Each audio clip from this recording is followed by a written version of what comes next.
guys, Paul Squared here at narito ko ngayon para gawin ang kauna-unahang challenge ng Filipino YouTubers page. Opo. At ang aming first challenge ay ang pagkain ng Korean spicy noodles habang nagbibigkas ng mga foreign phrases. Pero sa akin, medyo ito-tweak ko ng konti. Bali, ang gagawin ko ay magsasalita ako ng mga hugot lines from Filipino movies. So, sana maibigan nyo ang movie na ito. Kinakabahan ako.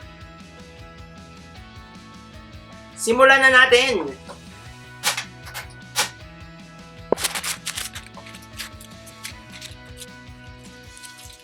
Pinagpapawisan na ako. At para mas matindi ang anghang na matitikman ko, maglalagay pa ako ng Tabasco.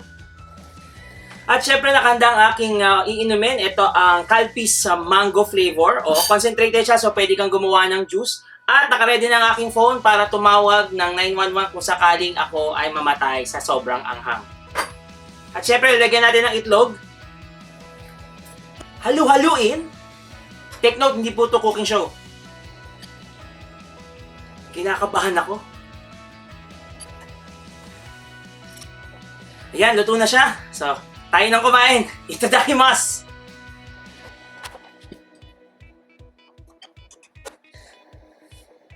Yan, ready na. Game. Dali. Diyos ko po. Oh yes! Kaibigan mo ako. Kaibigan mo lang ako. And I'm so stupid to make the biggest mistake of falling in love with my best friend.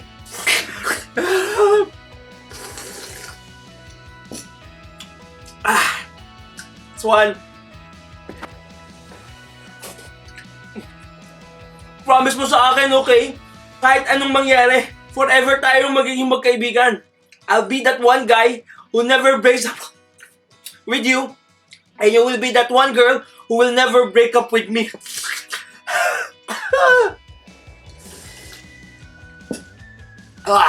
Third one.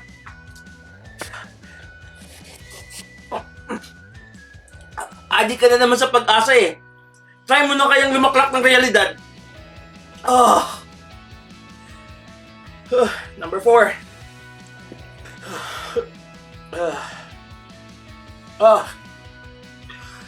Ay, dali.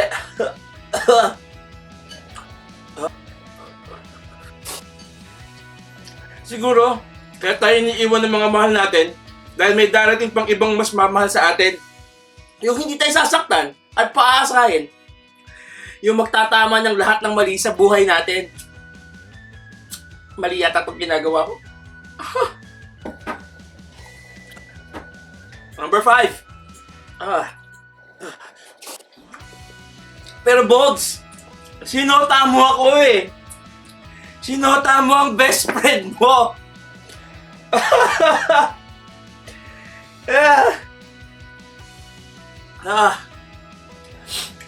I will never try this again.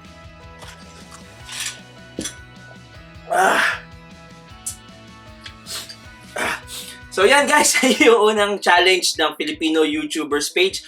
Sana naibigan nyo, like, comment, and subscribe. And please do join our community so that we'll get bigger and bigger. So thank you guys for watching. Sana nag-enjoy kayo. Bye-bye!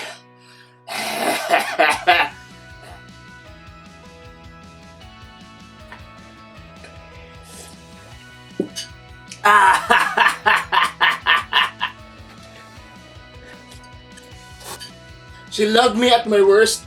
You had me at my best. But binaliwala mo lang ang lahat. And you chose to break my heart.